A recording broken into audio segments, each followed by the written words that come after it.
I've been involved with New Ventures since the beginning, actually one of the co-founders of the program and still active as a director.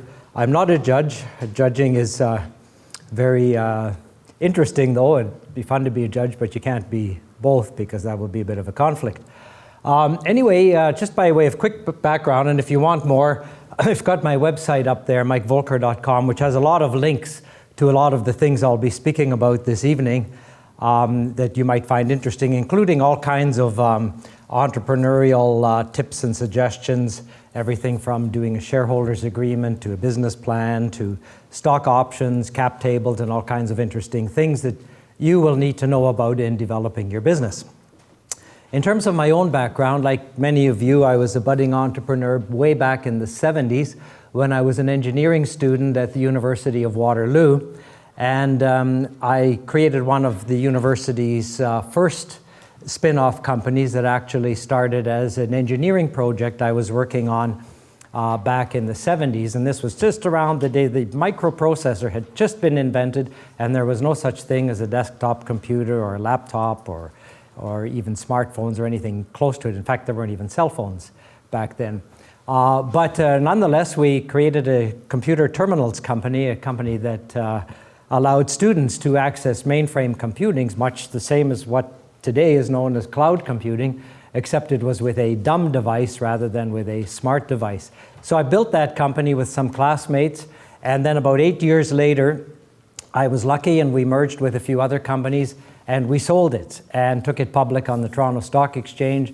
That gave me an opportunity to cash in, took some of the proceeds that I got from the sale, and then at that point I decided, well, rather than start another company, I would be an entrepreneur vicariously by investing in companies such as yours, helping other entrepreneurs get started, providing some advice and maybe a little bit of cash and so on. Because the one thing that you'll find being an entrepreneur is that it's a very demanding job. You know, it's a 7/24, 365 type of proposition. There's no breaks, and it's total commitment, total involvement. And after being at it for 8 years, I bumped into my wife one day, whom I hadn't seen for a number of weeks, and I said, you know, dear, do we have any children? And she said, yes, and they'd like to meet you. So I said, okay, I will not start another company. I will instead spend some time at home with the kids, which I did. And by being a so-called angel investor, it lets you do that, because unlike being an entrepreneur, when you're an investor, all you have to do is call the CEO of the company you've invested in and say, how's it going? Are you hitting your targets? Why not? And that's it. That's all you have to do as an investor. So that's why I like being an investor. Now, speaking of investing, the one thing that really is important that drives investing, in my humble opinion, is having success stories. And I would challenge you just right now, shout out some local tech success stories that you've heard of or know about. Name a few companies, because we never hear much about the successes. We hear a lot about those that have failed, and hate to tell you, but most companies, the vast majority of companies fail. But give me some of the winners. Walter, do you know any? Name a few. Hootsuite. Hootsuite's a good one, yeah. They're doing really well, raised lots of money, on a roll. Could be a Silicon Valley company, but it's here. QLT. QLT, yeah, that was it had a good run. It kind of went up, and a lot of people made a lot of money, and then some lost a little bit. Yeah, I would call it a success. They certainly had a good run and made some money for investors, yes? Flickr's a good one, and of course the founder of that is now doing Slack, and that's an interesting one where he's doing it both here and in Silicon Valley. That's a good one. Anybody know of any others? Electronic Arts, of course, yeah, and that one, you know, some people think it's a Silicon Valley company, but of course it had its genesis here with Matrick, Don Matrick, yeah. Anybody know any others? Creo, yeah, that's probably certainly in the top 2 or 3 in British Columbia. And then, of course, there's the very first one, or the one that's still, I think, one of the first and still around after 30 or 40 years, and that is Right, McDonald Detweiler.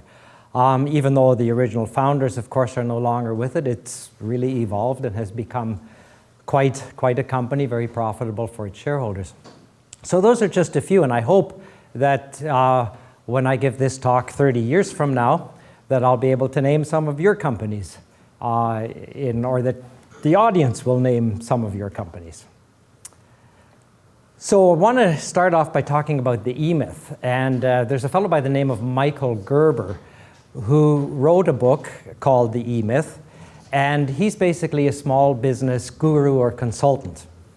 And he has this theory from observation that most small companies don't run very well, and in fact most small companies don't become larger companies, and even when they become larger they still don't run particularly well.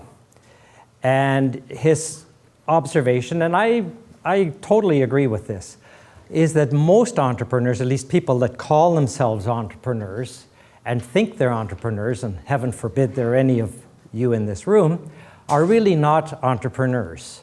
You may be a technical person, an engineer, a scientist, a researcher who is suffering from an entrepreneurial seizure.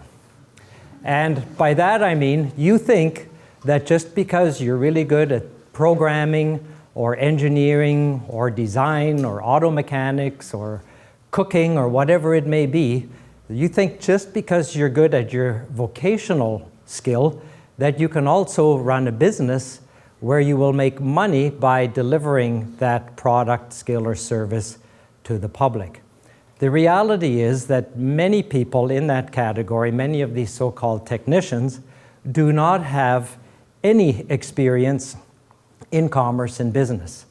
And it's great to have a technology idea or some intellectual property, patents, or whatever, but this is all about making money. It's all about translating your intellectual property, whether that's an idea or a patent, getting it out into the marketplace and getting rewarded for doing that. To be successful, I think it really just, very in simple terms, comes down to two things. People, you need a really good team, which means you need experienced people. That helps. Now, there are stories of people who, like Zuckerberg or even Gates in this photograph here, if you can identify which one is Bill Gates. People like that, they do become successful, but they surround themselves with successful, or not even successful, but experienced people, people who have been out there in the field, who have some experience. And, in business, you can learn a lot in a classroom, let's say how to do marketing, how to do finance, and all those things. But it's a bit different than actually experiencing it, right? It's like sex, I guess. You can read about it and talk about it, but experiencing it is much better. And that's what it's like with entrepreneurship and business. You've got to have experienced it so that you know what it feels like to miss payroll or to disappoint a customer or to have to dip into your life savings to make the business succeed. And of course, as far as people go, it takes total commitment. I'm always asked after speeches like this, what do you look for in the entrepreneur that you invest in? What are some of the characteristics? And I can give you a long list of things that I look for when I evaluate an investment opportunity. But commitment is right there at the top of that list. You need total commitment. Anything short of that could be one of those things that will lead to a failure. And then, of course, having good people is one thing, but you may need some cash, you may need some capital to get the business going. You need to buy parts, you need to have an office, you need to have facilities, you need to have a website, and all of those things. So money comes into the picture at some point or another, and we're going to talk a lot about that tonight. Just how do you get that capital that you need to make your business successful? A couple of observations, hopefully to give you some encouragement. I believe that good companies will always get funded. You will see in the newspapers, Globe and Mail often talks about, venture capital is dying. And it's true, maybe the venture capital industry is dying in Canada. And, oh, there's no money for entrepreneurs, and there's a big funding gap, and all of this kind of thing. But believe me, if you've got a good business and you make the case properly, you'll get funded. I have never in my entire history of investing in companies, which is now more than 30 years, I've never seen a good company not get funded. It's usually because the people behind it aren't that great. But of course, they won't admit that. But that's probably the number one reason. It's not because of the technology or the market. It's most often because of the people behind it. But good companies will always get supported. Startups are getting better each year. Programs like this, the New Ventures program, and all these accelerators and incubators we have around town are all educating entrepreneurs and helping them get better and go in with their eyes open. Here in the Lower Mainland, we've got about 30 now accelerators and incubators that are just there to help in whatever way they can. There's also an increased amount of private capital, which includes angels, becoming available. The success stories, some of the ones that you folks shouted out a few minutes ago, people behind those success stories come back as angel investors and private investors to help new startups like yours get going. Equity crowdfunding is coming. It's, I would argue that in British Columbia, for example, it's actually been here for over 10 years, but no one has really noticed. In other areas of Canada and the United States in particular, it's becoming more popular, and we'll talk a little bit more about that later, because that is another source of funding for your business. And it is true that there is less venture capital money, and by that I mean institutional money. Money that is managed by fund managers who are looking to invest in high growth companies that can return many-fold the investment. One of the reasons there's less venture capital money around is because the venture capitalists themselves are not making a lot of money. Here in town, more than half of the institutional venture capital companies have provided negative returns to their investors. It's very, very hard to make money as an investor. It's probably as hard or harder than building a successful company that makes money. And that's why these guys are fading away. And the reason is because their investments fail. Most companies fail. I think these numbers are conservative. I think it's much higher than 50% in 5 years. And for most of the startups that I see, I'd say about 10% are still around after 10 years. You're probably thinking, am I one of those that's going to make it? Am I in that 10%? I hope you are. This is a great time to start a company. I have to be honest with you. I show this slide every time I talk. I've shown it for 30 years, even when prime rates were much, much higher. But when you think about it, when else would you start a company? If you've got an idea, start now. Why wait? Don't procrastinate. Just start a company. It doesn't matter what I'm going to tell you next. Don't let any, these things might encourage you, but regardless, start a company if you've got a good idea. However, there are some good reasons for doing it now. Taxes here, especially in BC, are pretty good, especially at the corporate level and business level. Small business tax rates are fantastic, probably lower than anywhere in the major leading economies around the world.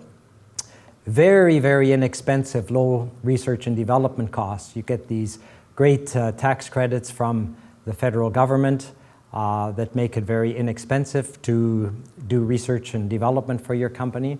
Here certainly in the Lower Mainland, we've got all kinds of resources available to you. I've made a list of some of them at this website. It probably needs a little updating because there's probably twice as many since I last updated the list. Lots of support groups, many of the ones that Angie mentioned that support the New Ventures competition, organizations like BCIC, the Vancouver Economic Commission, the Technology Industries Associations, Venture Connection, Venture Labs. All these outfits are there to help you become successful. And there are some great incentives too, by the way, here in British Columbia. If I invest in your company if I put $100,000 as an angel investor in your company, the BC government will give me back 30% of that investment in roughly about a year. They do that through the tax system, but it's as good as a check. So essentially, if I've got a risk appetite to put $100,000 into your company, if I'm smart, I'll gross that up to 140, and I'll give you 140, and I'll get back 42 from the government. So now I've got $42,000 worth of extra shares in your company. I'm still at risk for 100, and effectively we've gotten the BC government in there for 42,000 out of those $140,000. Great deal. No place anywhere that I've traveled, and I do a lot of angel meetings around the world, and this does not exist anywhere quite in that form. There are states and other provinces that will give some tax incentives, but they're not as good as a refundable tax credit where you get cash back on an investment. And of course, there's still, we think that everything's been invented, but indeed, there's still many more things to be invented, and I'm sure that whatever it is, someone in the US will buy it from you.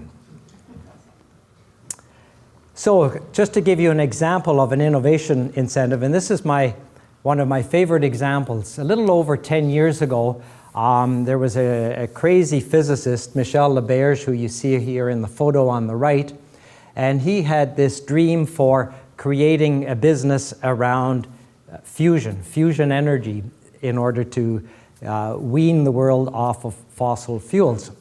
And he came to one of our monthly angel investor meetings. It was just before Christmas, I think in 2003.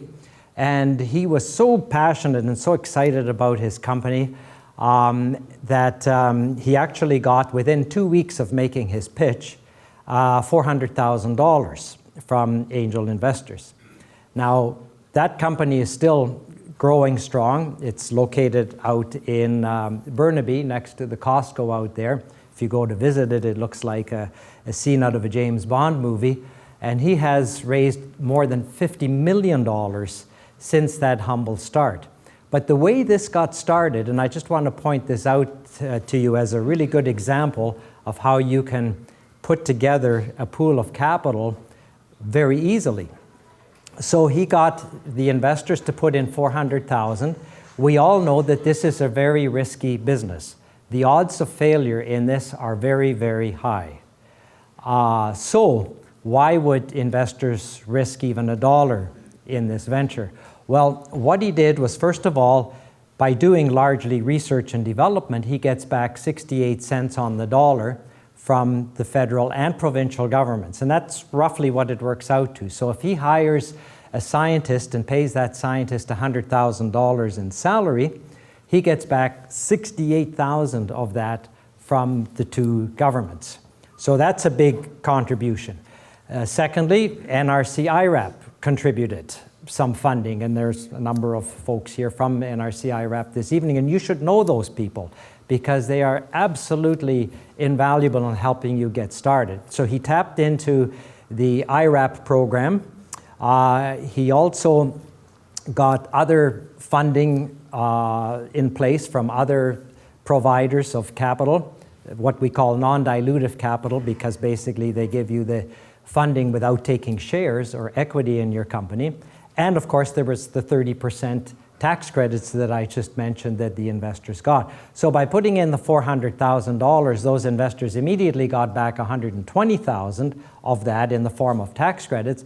But the deal was that if this first prototype that Michel was trying to put together failed, then of course the business had no future, and you may as well call it a day.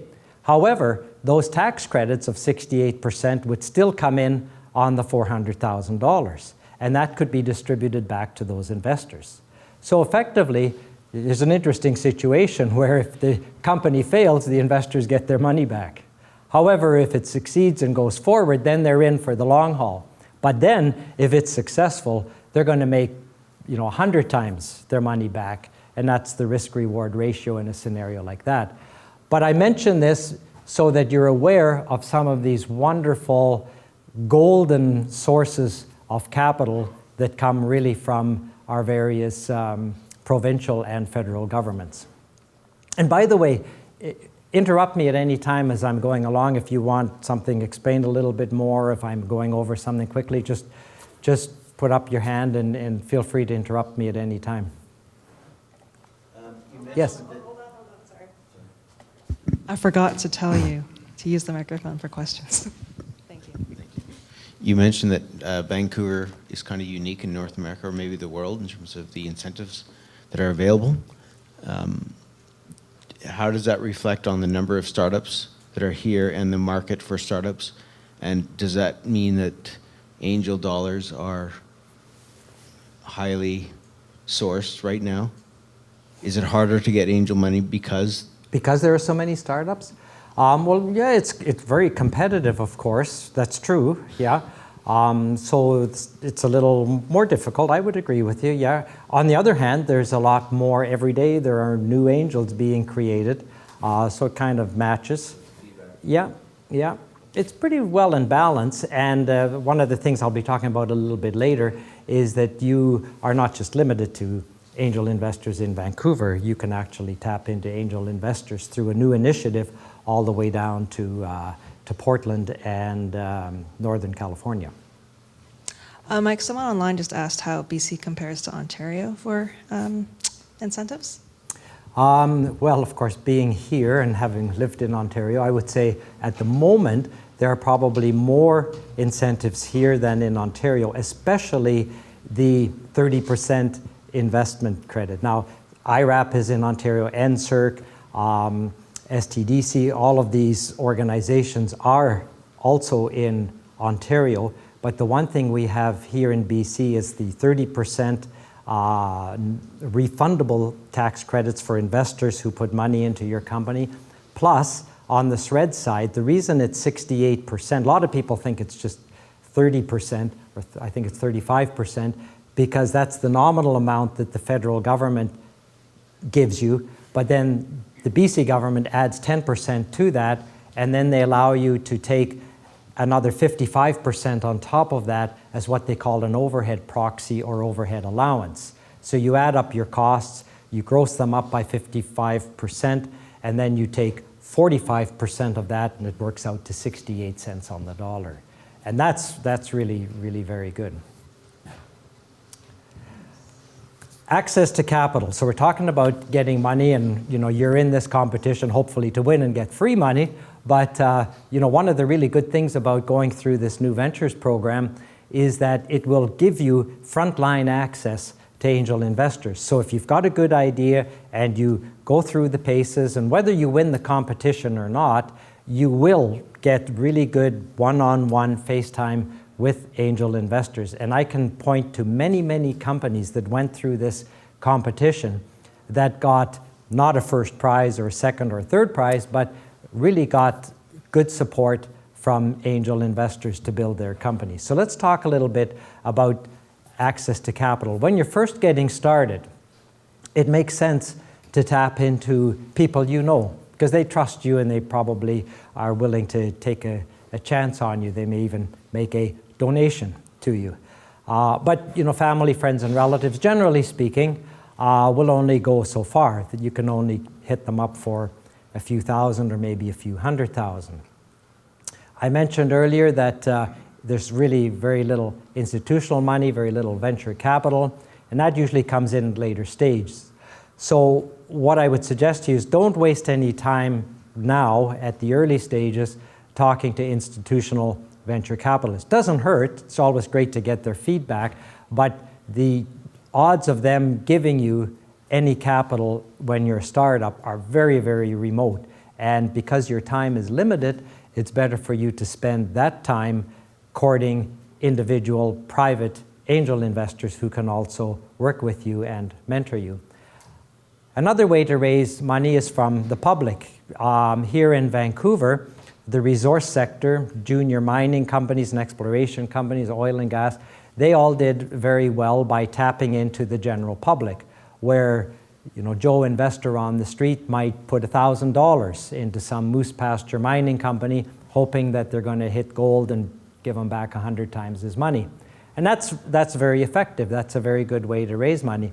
And in essence, that's kind of what modern crowdfunding is becoming another junior public market. The problem with the markets, with the public markets, is that they've become over-regulated. And that's all because the regulators are trying to protect investors from getting scammed and tricked. And so there's been a lot of regulations and a lot of red tape put into place, which adds to costs of running a public company. So it's become a bit of a deterrent. I'm hoping that that'll reverse with crowdfunding coming in. And I think what we'll actually see is instead of one stock exchange or one or two stock exchanges, we'll see dozens of them, and they'll manifest themselves in the form of online portals where you can buy shares and then hopefully also trade the shares after you've purchased them. And that's crowdfunding. And there's two types of crowdfunding that I'm going to elaborate on a little bit later: product versus equity. Product is non-dilutive, equity is dilutive. And then, of course, there's the angels, which is one of the key subject matters of this seminar this evening. The problem with angels, though, is that they're in the minority. There's just not very many of them. And I'll explain why that is. So let's talk a little bit about non-equity-based crowdfunding. So by non-equity, I mean product, where you sell your product or service ahead of time. So I'm wearing one of these watches. You'll see that in the picture. This is the Pebble watch, which works with your phone. So when somebody phones me or texts me, I don't have to look at my phone. I can just, kind of casually look at my watch without being rude to the people I'm with and see what's going on. So I didn't need this. I didn't want this. But I was intrigued by this whole concept of crowdfunding. So I went on the website and I said, what the heck, for $200, I can buy two of these. I can use one myself and give one away as a Christmas present. And if the company never delivers, well, I'm out of pocket $200. No big deal. But look at what he did. What the entrepreneur here is actually a Vancouver guy who went to school in Waterloo. He raised $10 million in this campaign. The word got out. People like me heard about it, said, well, why not? Let's give it a try. And he had almost 69,000 people subscribe or buy the product. He had, watches, he had T-shirts, I think he even just took donations from people who wanted to support him. So he had all kinds of different things that he could pre-sell. And believe me, this is the best way. This is absolutely the best way, next to government programs, to get funding. Because not only does it give you cash to make the product, it tells you that customers actually want the product, or that they like the product and that they're willing to pay in advance for something new and interesting. So it's a wonderful way to not only get cash in your bank account, but to validate what you're doing. And there are now a couple of websites, like Kickstarter being the pioneer in the area, but there are a number of others like Indiegogo and so on, and they are absolutely a must for you. I would suggest that you use it because it doesn't cost much to use it. Mike, I'm just curious if you have any examples of people who've gone the crowdfunding route, but for more of an enterprise product. You hear loads and loads of great consumer-based products, including ridiculous deck of card games that have well overfunded, but you don't hear too many things about the next great enterprise platform. Have you got an example? Well, I mean, it could be anything. It could be a new CRM platform. It could be anything that's going to go to. So why couldn't you pre-sell that? I'm just curious. You don't see as many examples of it in crowdfunding, is what I'm saying. I think gadgets are easier, right? Because you get it and you can play with it. But if you're a potential customer, if it's some kind of an app or software as a service or something like that, I could see people pre-paying for it. But no examples come to mind. It's harder. I'll agree it may be a little bit more difficult depending what your product or service is. But there are creative things you can do around it. You could offer other benefits. For example, it's kind of interesting. One of the companies that I'm an investor in is a company, it was until recently, called Energy Aware, and they make basically an energy management system for your home. And they did a campaign, I think it was on Kickstarter, and one of the, in addition to pre-selling the product, one of the things they offered was for, I think for $1,000, you could come and meet the team and go out for dinner. So you don't get the product, you just meet the team. And lo and behold, 3 people bought that. And they were, one was from New York or someplace back east. And I thought, are they really going to come to Vancouver? And they did. They flew out to Vancouver at their expense and had dinner with the team. It was just, people that were curious, maybe retired, looking for something to amuse themselves. And they signed up for it. So Energy Aware was creative in offering that. So there are ways that you can get people's attention and get them to support you. So I would agree for certain things, especially maybe for business-to-business type products, might be a bit more difficult. But this is great, certainly, for any kind of consumer offering. But I agree with you, it's not always going to work. Walter, did you have something you wanted to say? Comment on the software thing. You may not be old enough to remember. There was a software game called Doom way back when, and it was a freebie. Yeah, it was a freebie, but as you remember, about the 4th or 5th year in, they started selling it. So they knew they had the players were addicted, and then they started selling them the upgrade. Yeah. Okay, thanks, Walter. Now, I have some bad news for you. A lot of you probably don't know this, but it's illegal for you to sell shares in your company. Generally speaking, unless you sell them to your mom and dad, you cannot sell shares in your company. It's against the law. And this is generally true in most jurisdictions, certainly true in Canada and the US, and it's even true in many emerging countries, like it's even true in India, for example. So you cannot sell shares to anyone that you do not know unless you give them something called a prospectus. How many of you knew this? Well, a lot of you did know this. How many didn't? Just a few of you didn't know it? Don't be shy. Okay, good. So I'll take a few minutes to explain. And again, it goes back to this business of the government trying to protect widows and orphans from getting scammed. So the law says that unless you give investors, potential investors, a big fat 150-page document, which, by the way, nobody reads, but you have to give them that document. And in that document, it tells everything about the business. It tells who you are, what you're doing, your markets, a lot of legal stuff, who owns the company, et cetera, et cetera. And you even have to put in several pages of risk factors and reasons why investors should not invest in your companies. With a big fat document. And if you do that, then you can sell to the general public. But that also means that you're going public and listing on a stock exchange. And that's difficult. And for you guys, you're not going to do that. It's too early. It doesn't even make any sense. Even if you did a prospectus, it may not really make a lot of sense for you to do that. So what the regulators have done is they've created these so-called exemptions. And these exemptions mean you don't have to produce a prospectus. And also, the other thing that people often overlook, and this is where the crowdfunding phenomenon comes in, it's also illegal for you to solicit investors. Until recently, it's even been illegal for you to approach angel investors to invest in your company. Not in Canada, but in the US, that's been the case. Very, very, very interesting. So you have to use a so-called exemption.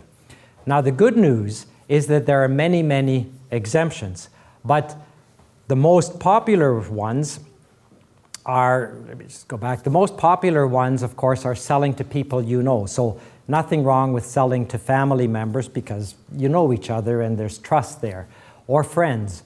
And friends are defined, like you can't have an instant friend. You can't go out and say, oh yeah, be my buddy and invest in my company. You can't do that.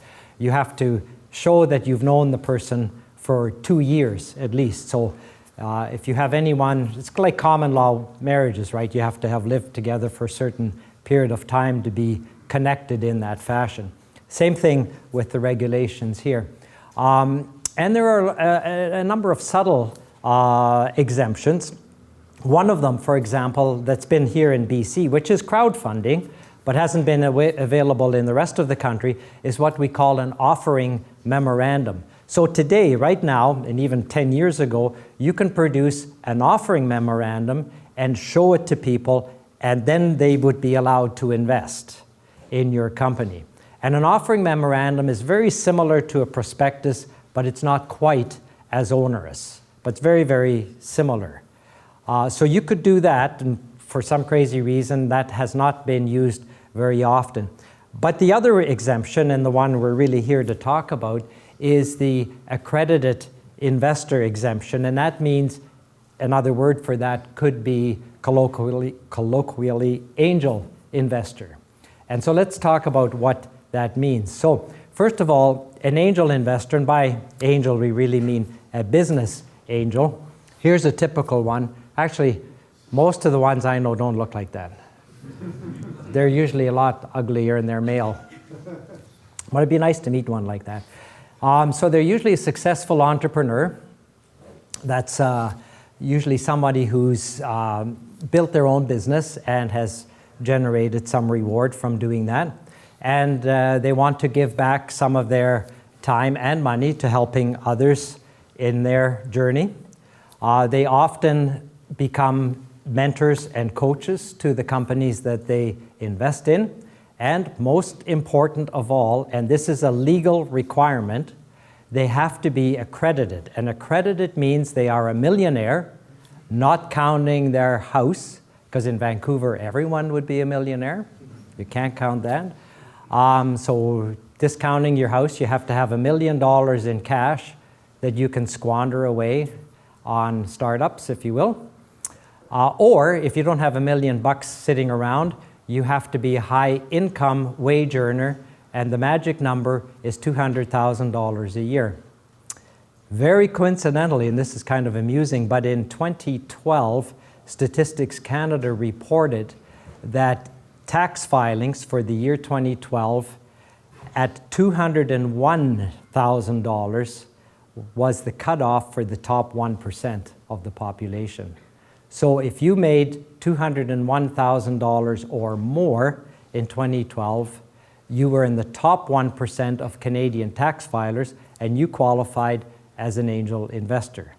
So that's a very small number.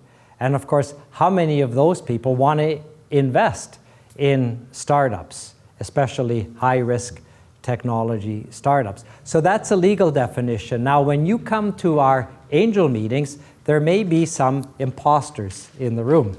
And there will be people who say, I'm an angel investor. And they can call themselves that. But unless they're accredited, you better be careful, because you cannot take their money. And what you typically do to protect yourself is you have them sign a piece of paper called a subscription agreement, where they testify or certify that they are accredited and they meet one of the accredited criteria. And that protects you. If you take the money from someone who says they're an angel, and then you lose the money for them, i.e. your company fails, and they're cheesed off about it, and they go to the Securities Commission to complain that you tricked them and that you took their money, the Commission will not help them if they lied about being accredited. So that's why you need to protect yourself and get any investor to make sure that one of those exemptions is in place in order for them to invest in your company.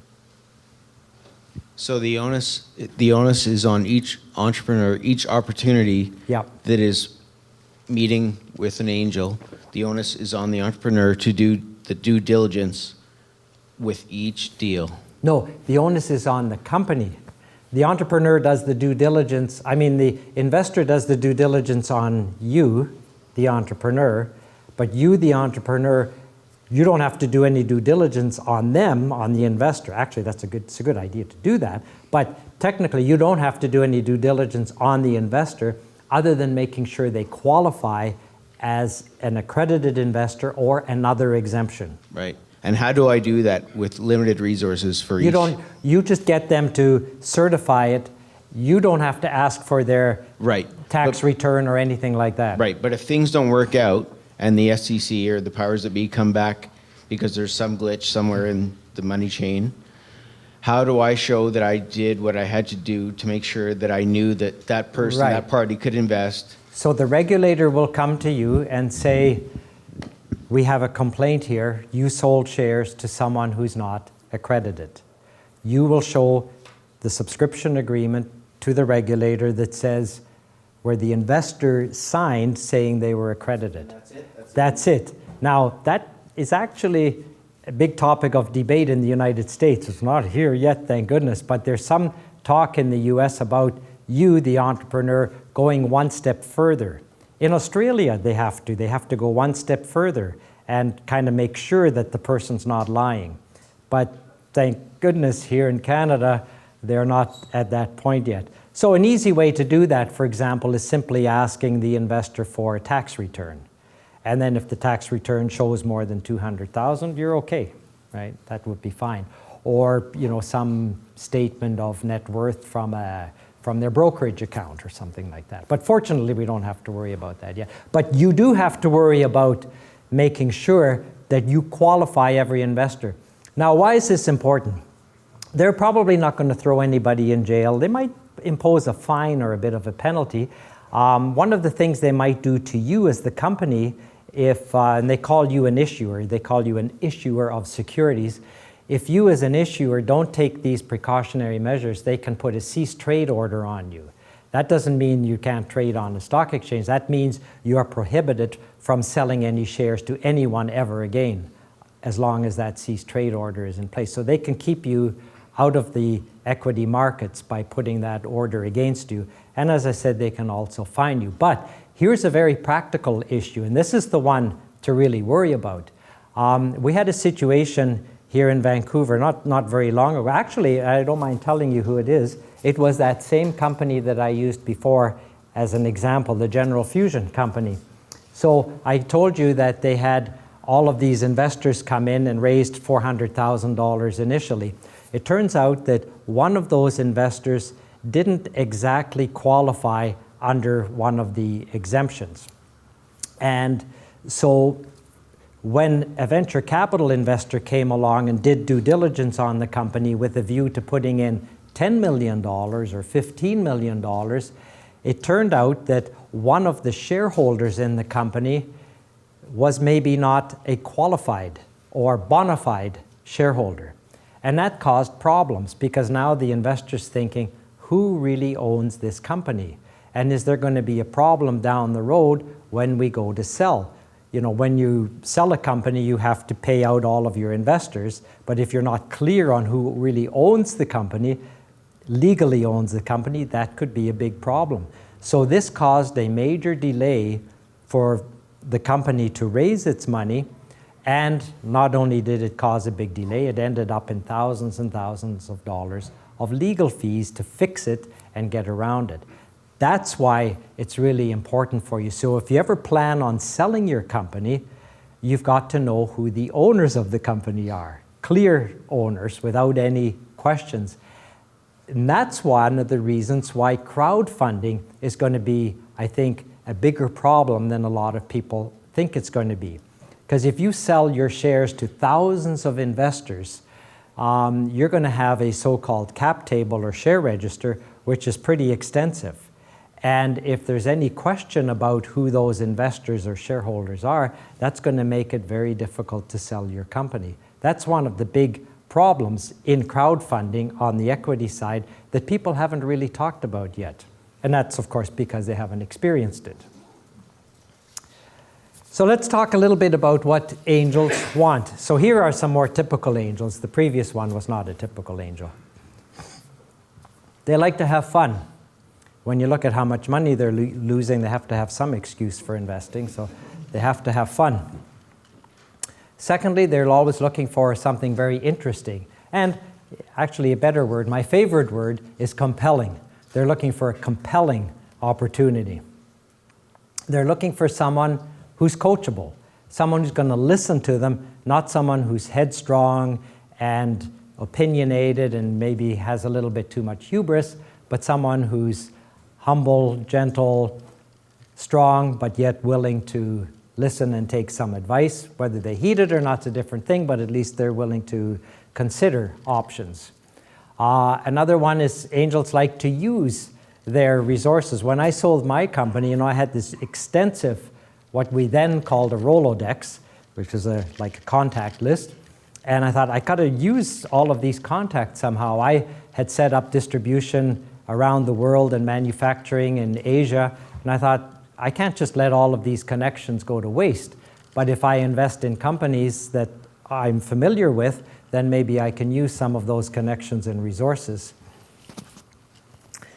The other thing, and don't be fooled about this, angels do want an attractive return on their money. And typically, they're looking for something in the 10 to 100 times their money back. Not 10 to 100%, but 10 times to 100 times their capital back. So if I put $100,000 into your company, I'm hoping to get back at least $1 million on that, and preferably a lot more, because the risk is so high.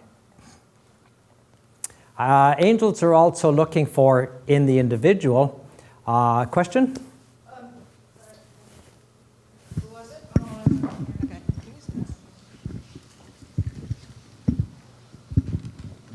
Okay. Sorry, just with respect to the return, what is the expected payback period for that? I'm going to talk a little bit about that in a minute, yeah. No, it's good that you asked, but we'll cover that. So they're also looking for, in the individual, someone who, and I've just summarized this here, I like to refer to it as the 3 I's. They need to see that intensity, that passion, that commitment in the entrepreneur. They want to invest in honest people who have integrity. And I just don't mean honesty, but I mean dependability, being able to count on someone. If you say, I'm going to have a business plan on your desk at noon on Friday, they want to see that business plan by noon on Friday. No excuses for being late. So integrity is very important. And immediacy, doing something right away rather than procrastinating. It's interesting because at this New Ventures competition, one of the winners from last year just gave a speech recently. Remember Mariam, Angie? She said that the one thing she remembered from my speech was that I said to the audience, if there's something you can do today and you go to bed tonight and you haven't done it, you're not an entrepreneur. And she remembered that. And I believe that, because if there's something that you can achieve today, don't put it off till tomorrow. Because if you do, I can tell you who's going to beat you. It's going to be your competitor, because you can rest assured that someone else will be out there trying to do the same thing that you are. So if there's anything at all that you can do today, do it today. Don't put it off till tomorrow. And then in the company, it's the 3 Gs. And I stole this idea from Milt Wong, who's a well-known late entrepreneur here in Vancouver, and he was Entrepreneur of the Year, Ernst & Young Entrepreneur of the Year, a number of years ago. And in his speech, he talked about what he looks for when he invests in a company. He wants to see what's good about it, good in however way that he may internalize that. Is it going to be big? Is what's great about it? And then finally, the greed factor, how profitable is it going to be? It may be good and great, but if it's not making any money, no good. So all of those 3 things had to be there in order for him to look at it. So these are just some of the things, but the beauty about angel investors is they're all different, right? Somebody may be in it just for the money. Somebody else may be in it for just the fun. Others for both. Some people like to get in early. I know angel investors who will invest in just an idea. You don't have to have anything. You don't even have to be incorporated, and they'll help you incorporate and invest in you. Others want to see customers. They want to see sales and cash flow. So unlike banks and institutional investors and corporations, angels are people. They're people like you and me, and we're all different.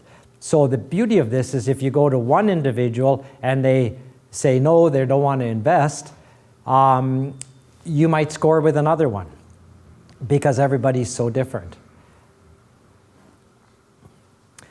Let me show you, was there another question? Yeah, hi, Mike. Can I just back up for 1 sec? Back to the exemptions. What's the current status on the 150,000 minimum investment as an exemption?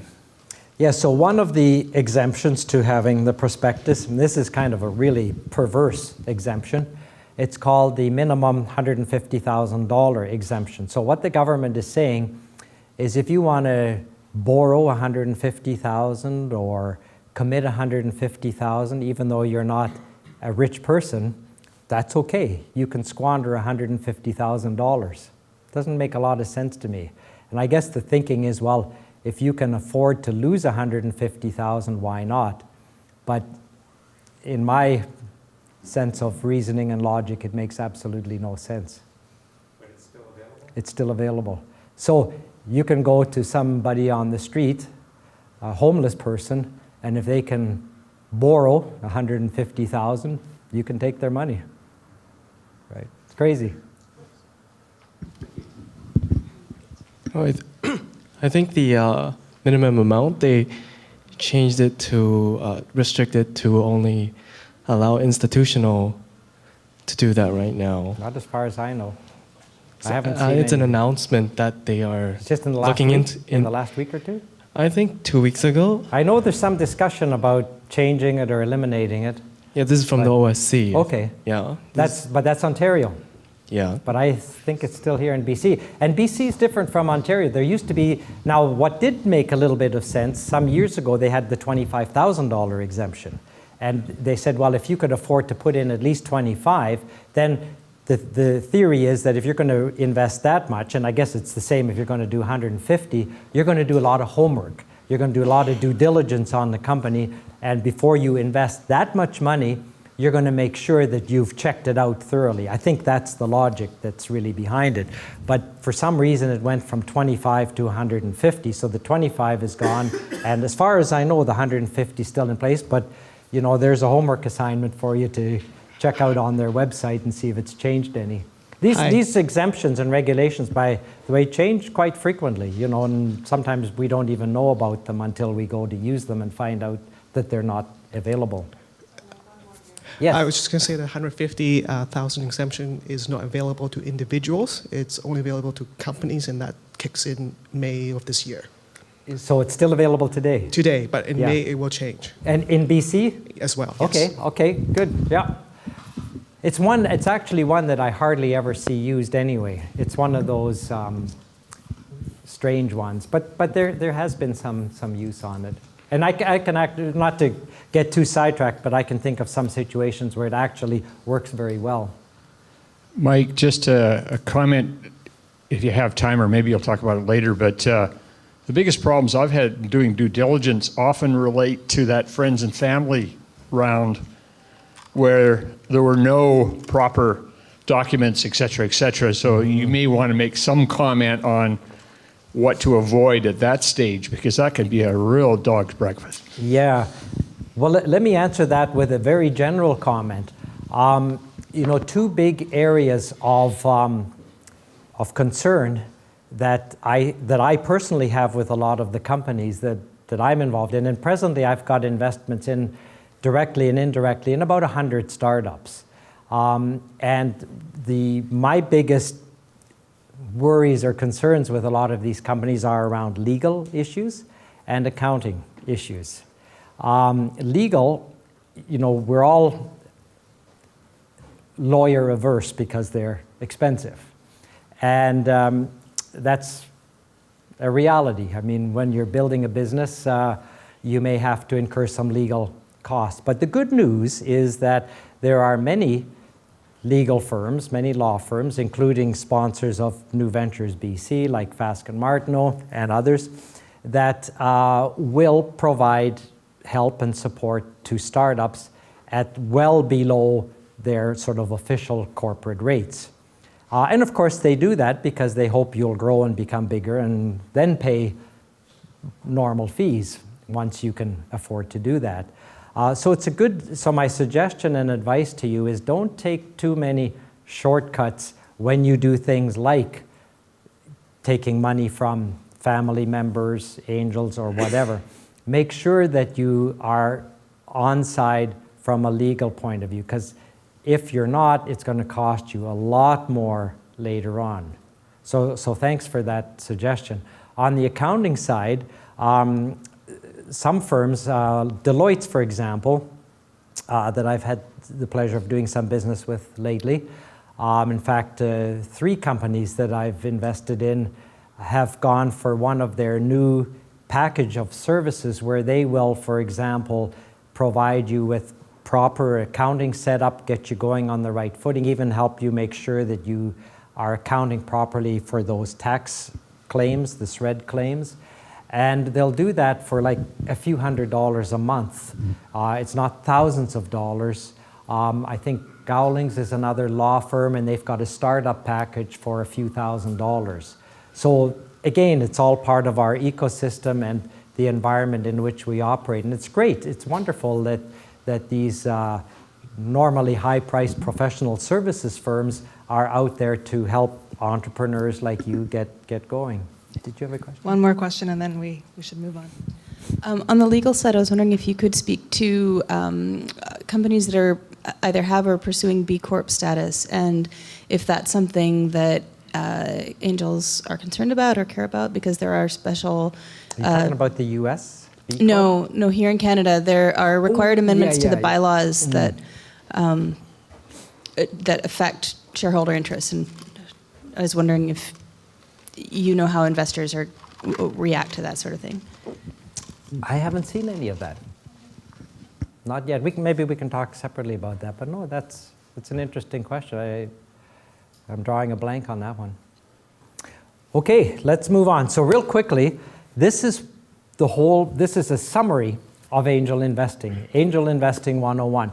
So there's a researcher, Rob Wiltbank, in Oregon, who studies this whole business of early stage investing, startups and angels. And he found, and the conclusion, the one number, the takeaway from this slide is the 27%. And the way you get the 27% is the other 2 numbers. He found that the average hold period of an investment is 3.5 years. And this is where averages really screw things up, right? Because what you typically have is you have a lot of failures very early on, so you're only in the failures for 1 or 2 years, but the winners, in which you get 10 or 20 times your money back, maybe take 10 years.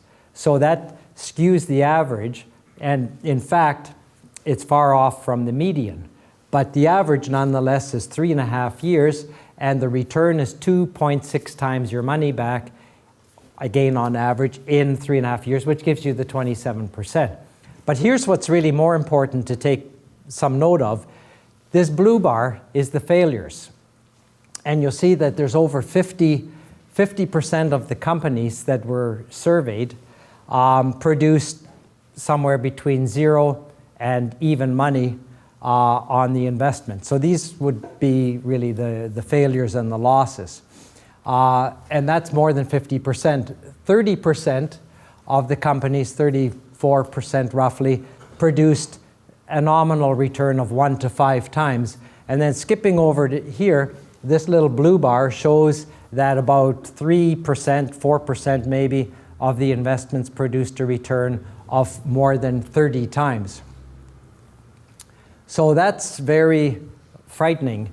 And what he also found was that out of all of the angel investors that he talked to, 40% of the investors lost all of their investment capital.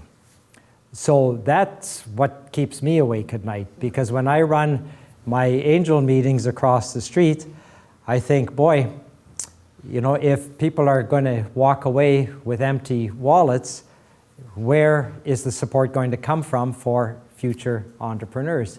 And it's a reality. Just recently, I bumped into a fellow I hadn't seen for a number of years. And I said, hey, Tim, I haven't seen you for a while. How are your investments going? I know you've invested in half a dozen interesting companies. He says, they all failed. All 6 of them that he invested in failed. So he's lost all of the capital that he set aside from his wealth management portfolio, $1 million or whatever it was. He lost it all on 6 companies. So the other thing that Wilt Bank found is that angel investors, to get these kinds of returns, again on average, they had to be, on average, in at least 16 companies. So being in 3 or 4 is very, very risky. You had a good shot at getting a return at 20 to 27% if you were in a lot of deals. So these are some very interesting things for you to be aware of when you're courting angel investors, because it's important to understand what motivates them and drives them. It's of course that 27% that keeps us going and keeps coming back for more punishment.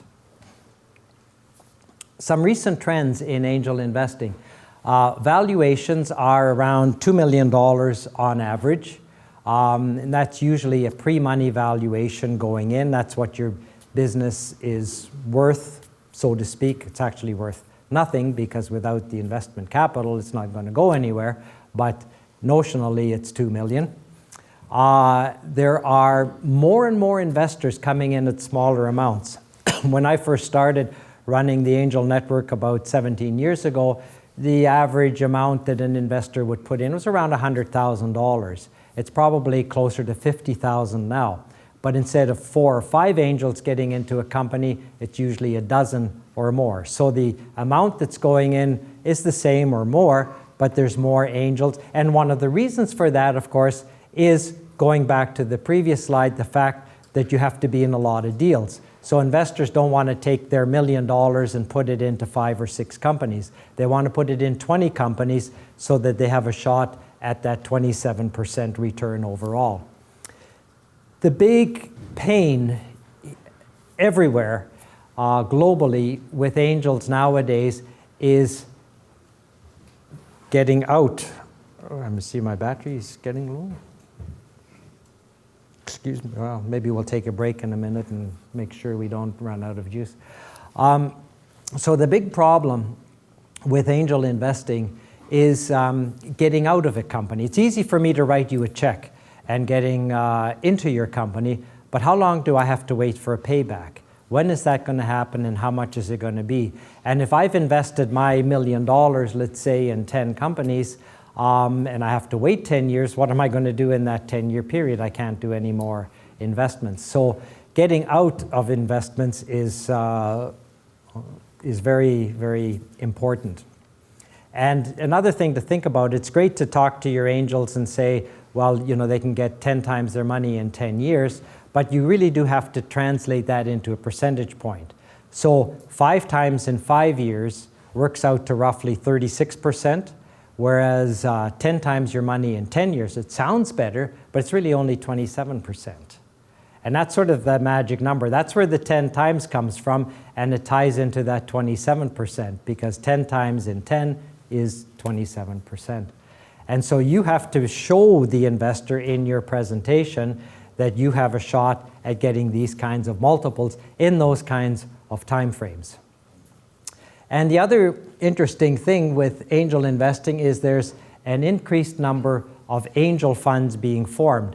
And one of the reasons for that, of course, is so that the people in these funds are invested in a large number of companies, right? Again, getting back to the numbers game and being in more than 16 companies at the same time. So if you're a small angel investor or a new angel investor and you're not sure about what to invest in, a good way to get started is to invest in a fund, because then you know that you'll be sharing a pool of capital with other people and you'll be sharing a large number of investments. A few of these funds that I've been involved in is one that I started up a dozen years ago is What If Capital, and to date we've invested in about 66 startup companies. A few of them, actually a number of them, have failed, but the good news is that there's about 20 of them, 20 to 30 of them that are doing very, very well and look like they will produce a very good payout.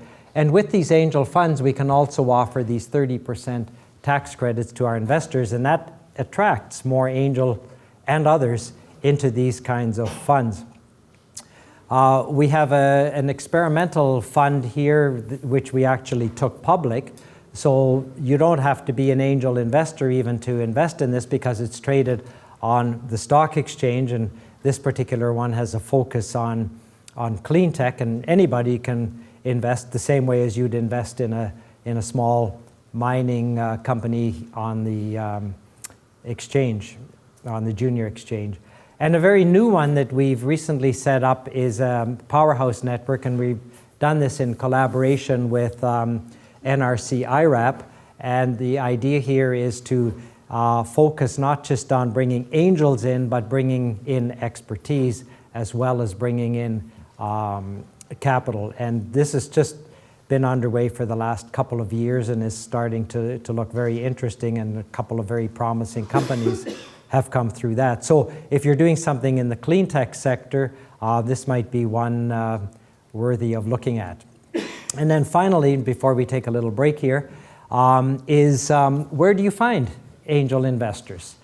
So there's a number of, in fact, I personally am involved with 3 networks. You know, maybe 10, 15 years ago, there were no angel networks or angel groups. So we got one going here in Vancouver that evolved into 3 different networks. And a few others have sprung up. So there's maybe half a dozen now venues where you can go and get an audience with investors. Some of the ones that I'm involved with are Vantech. This is the first one that's been around for a long time, and you can come and make a presentation there. Powerhouse is the one I just talked about a little bit. There's also one, and this is a really interesting one, called the Keiretsu Forum. And this is a global angel network. This is another phenomenon or trend that's happening in angel investing. If some angels here in Vancouver have invested in a couple of interesting companies, they can now expose those companies to a global network of angel investors. And we start that global exposure with the Pacific Northwest. So yesterday, for example, we had our monthly meeting, and we had a number of companies. We had 4 companies present.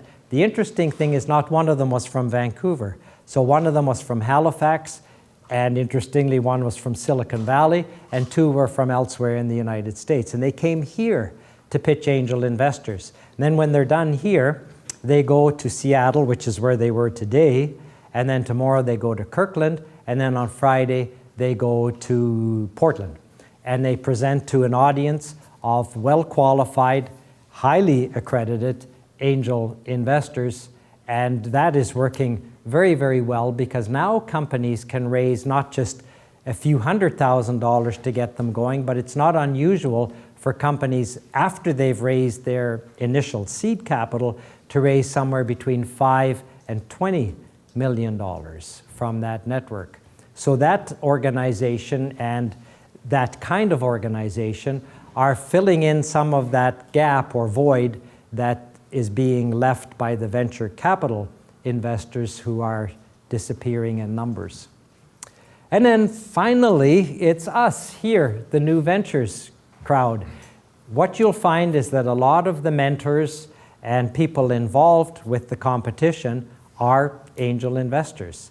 And it's a good way to get to know them and have them tell you about other angel investors and other angel opportunities and other angel events. So there's an increasing number of angels, there's an increasing number of venues, and they're all there ready to help you guys get going.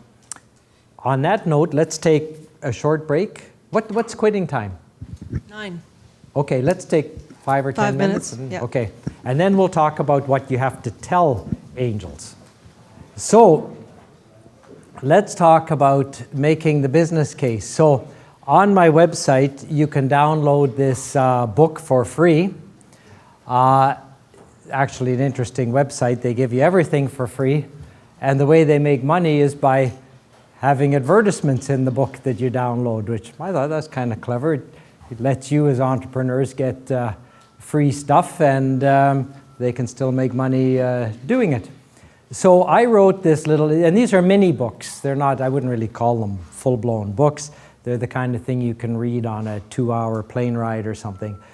And the reason I wrote this was partly because of new ventures, and a lot of the things that you're going to be doing in pitching to new ventures judges, for example, are covered in this little booklet. But often when people come up to me, and entrepreneurs especially, at events like this, and they tell me what they're doing, I have a hard time understanding what they're selling. They go immediately into a long song and dance about the technology and the great invention that they've got, but I can't for the life of me figure out what it is they're actually selling. What is it that's going to take money from somebody's pocket and put it into theirs? Sounds simple, but believe me, that message gets lost. And then that's fine, but who is going to buy it? Who are they selling this to, and why will they buy it? And finally, how will you make money? Because why be in business if you're not there to make money? So I cover these points in this book, and when you read it, you'll say, well, that's all pretty common sense and all pretty obvious, yet for some reason, whenever I hear presentations, those points get missed somehow. So hopefully you'll take a look at this, and hopefully it will help you. So let's talk a little bit about the proverbial elevator pitch. And the whole idea behind this, and I'm sure you've heard the story, is that Silicon Valley entrepreneur meets up with Silicon Valley investor on an elevator, and now you've got the person cornered for at least 9 or 10 floors, or however high they're going. So you've got a very short period of time to make your pitch succinctly enough for them to understand what you are doing, with the whole purpose of getting another meeting. And at our monthly angel meetings, that's the whole purpose for being there. Now, even though we give you an opportunity to speak for up to 5 minutes or longer, this is all you need to say. And if you can say this simply and understandably, it will get the investor to want to have another meeting with you. And this is all about what you're doing as an entrepreneur. So it's kind of a matter of filling in some of these blanks, and the secret to doing this well is to be very specific. Think of it this way. When you tell this to somebody, can they form a picture in their mind of what you're doing? If you use fuzzy words, like cloud-based computing and stuff like that, will they have a real picture? Or, one of my favorites is enterprise solutions. What the hell is an enterprise solution? I can't picture that. So the more specific you can make it, the more impact this will have.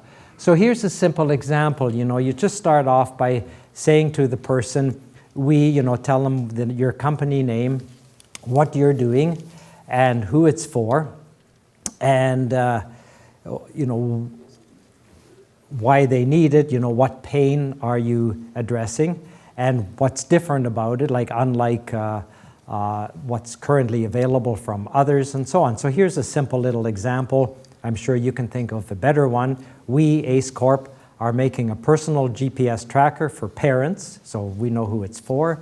Those are the people who are going to buy this, who need to know where their children are. So why do they want it? They want to know where the kids are. That, unlike cell phones and other devices, will, through a web browser interface, track their kids and tell them at all times where they are, how fast they're going, and where they're heading. So simple thing, and if I hear somebody say this to me, I have this picture. I can picture little kids running around, I can picture following them on a web browser, and I have a good sense of what the company is doing. So that's the challenge to you. And even though this looks really simple, this actually turns out to be very difficult. At least when I listen to people do this and present this to me, I'm always amazed at how complicated they can make it, or how confusing, maybe that's the better word, how confusing they can make it. So this is a challenge to you. Now, for investors, this is what's important. And this is the part that's usually not mentioned.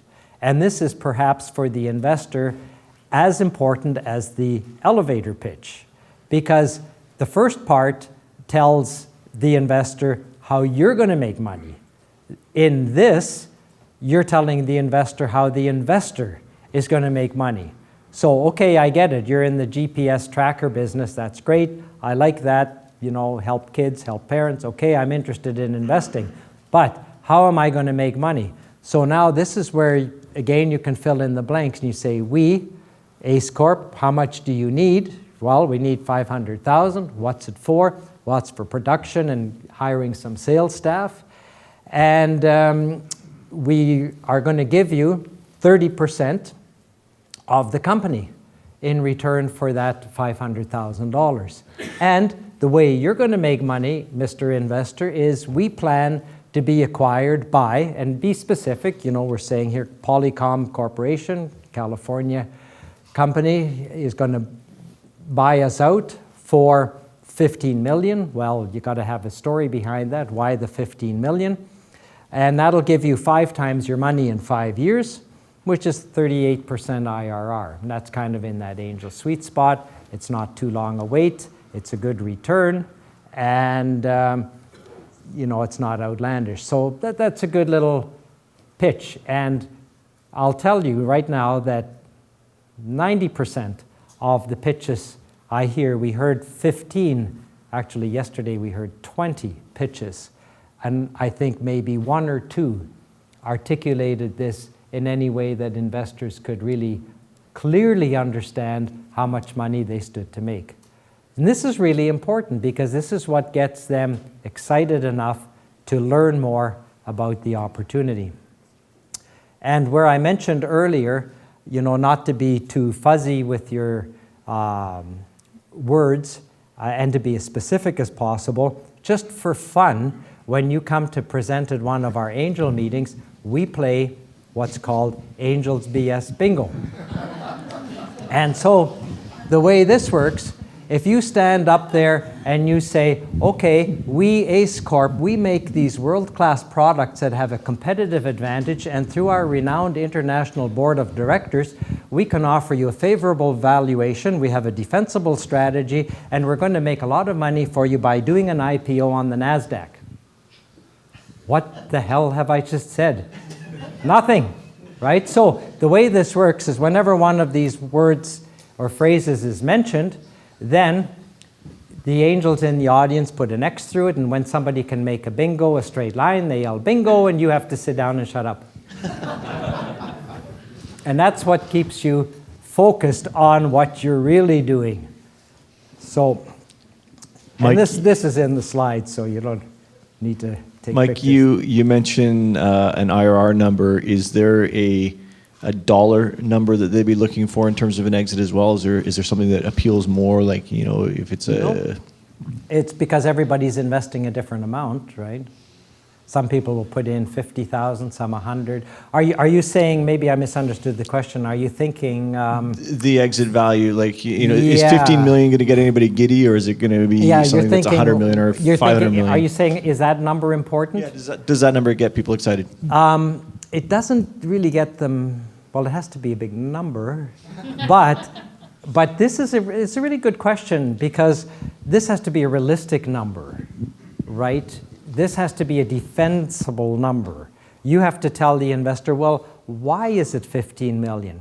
And what's really interesting here is there are a lot of studies, reports, which talk about the kinds of multiples you can expect in different industries. So for example, in Seattle, there's this group called the Quorum Group, and they specialize in software M&A transactions. So if you're doing anything in software and you're thinking of selling your company, you might contact them because they will help you find a buyer for your company. And depending on what kind of software company you are, they have all kinds of metrics and information. So if you're a software as a service company versus a web app or something, they'll have different metrics. And they can tell you, they can say, okay, based on your type of company, you would be worth, 5 times recurring revenues in year 5. And that's how you would defend that number.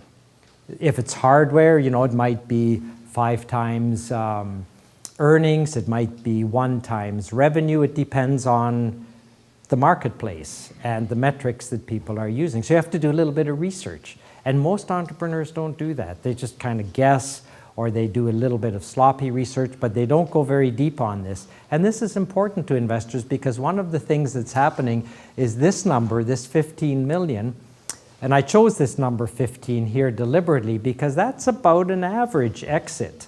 You hear about the billion-dollar exits to Google and Facebook, but they're very, those are lotteries. They don't happen to us. They happen to other people, right? So that's why I put this number here. And in fact, many of the angel exits, and this is another thing about angel investing, angel exits are usually in around that $15, $20 million area. It's another reason why venture capitalists aren't interested in investing in companies that are going to exit at 15 million, because venture capitalists want to invest 5 million. And if you're only going to get an exit of 15 million, nobody's going to make 5 times their money. Right? So another reason why angels will come in when VCs don't, because of this exit opportunity. So I have a question about the US versus Canada. Would this pitch be different in the US? And what about companies that are raising money in the Valley and here? I mean, there's a bunch of issues like currency risk and many other things, right? But specifically on pitching differently, because valuations are different and expectations too. Not a lot of difference between Canada and the US or Vancouver and Silicon Valley. Companies might, as a generalization, get a slightly higher valuation in Silicon Valley, but the investors there are, they're tough, they drive hard bargains, and they know that there's a lot of competition. It's a good time for me to mention one of these myths that I see. There is this view that there's a lot more money in the Valley and it's a lot easier to get money in the Valley. And it may be true that there is more capital there, and certainly all the institutional VCs are there, and there are hordes of angel investors, but there are also many, many more entrepreneurial startups, and many go there from places like Vancouver.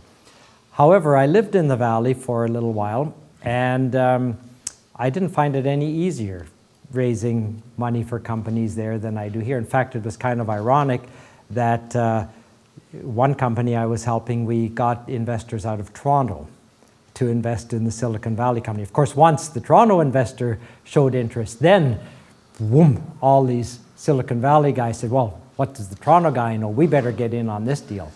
So, the grass is always greener on the other side. And as I mentioned before, we now have this International Keiretsu Forum here in town, and yesterday we had companies from Silicon Valley come to Vancouver looking for support.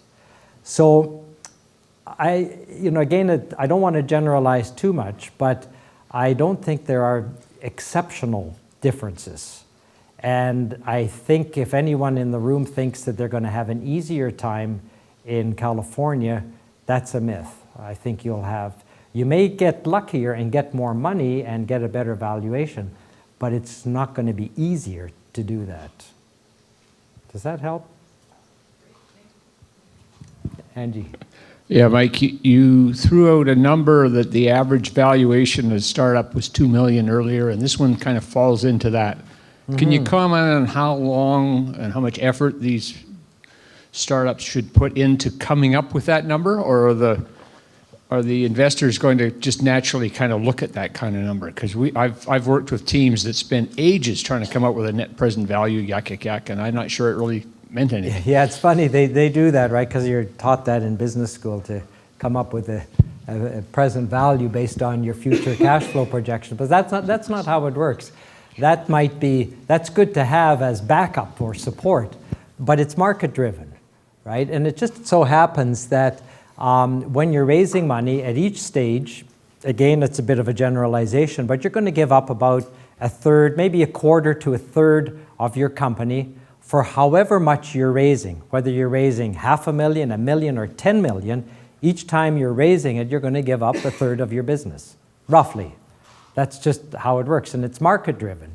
And one of the reasons, of course, makes a lot of sense, and that reason is that the investors, unless you're a dragon on Dragon's Den, they don't want to own your company or control it. They want to be along for the ride. They want 20 or 30%. One of the very first deals I negotiated is kind of a funny little story. It was with this little rinky-dink company in Waterloo, Ontario, that was located above a 7-Eleven. And I negotiated with them, and I kind of liked what they were doing. They were doing some consulting and design work, and I said, they needed $30,000. And I said, well, if I give you $30,000, how much are you going to give me of the company? And they said, how's 15% sound? Yeah, that sounds okay.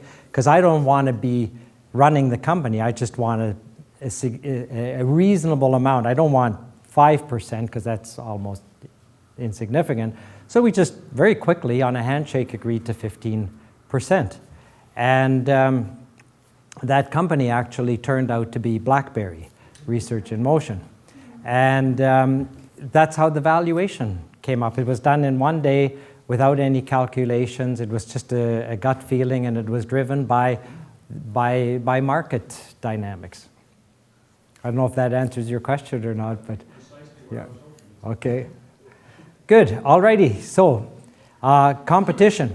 Let's talk a little bit about the new ventures competition. And people often refer to it as a business plan competition, when in fact it's really a business competition. So it's not about producing a glossy, 20-page report and plan. It's really about convincing someone, in this case the judges, and the judges are like your investor audience, convincing them that you've got a compelling plan and that you can make some money.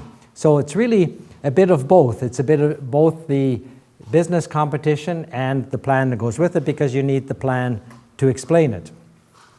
And the judges, this is all that they're told. They're told that they have to pick the idea or the company that is most likely to be commercially viable, so you're going to actually get into the marketplace and generate some revenue, with the greatest value. So for example, if you're a laundromat, that's probably going to make some money. It's probably going to be commercially viable, but it's not going to have a lot of value. On the other hand, I always wonder, Angie, what if Michel Laberge came into the competition as General Fusion, right? I kind of wonder, how the judges would react to that, because he has infinite commercial potential, but it's not even viable yet technically. Certainly have the greatest value. So this is a real challenge for the judges, right? Because they have to make that trade-off between big and, secure and easy to do. So that's why we have 10 judges to really be fair to the contestants. So that's all we give them. Now, if, for example, you are a laundromat or a lifestyle type of business, see the guy here, he's selling pencils on the street, and in fact, he doesn't want to give you change. He wants to sell you shares in the company. I guess he's crowdfunding in a certain way. So I would call that a lifestyle business. He's not going to go big. He's not going to go public. He's not going to go and make people a lot of money. But he very reliably will sell pencils day in and day out and make himself a comfortable living, right? Now, if you are a so-called lifestyle business, and by that we mean a steady business that isn't going to grow by at least 20 to 40% per year and is typically founded on some intellectual property or technology. If you're a lifestyle business and that's what you want to do, that's great. You won't win this competition, though. I can tell you that for sure.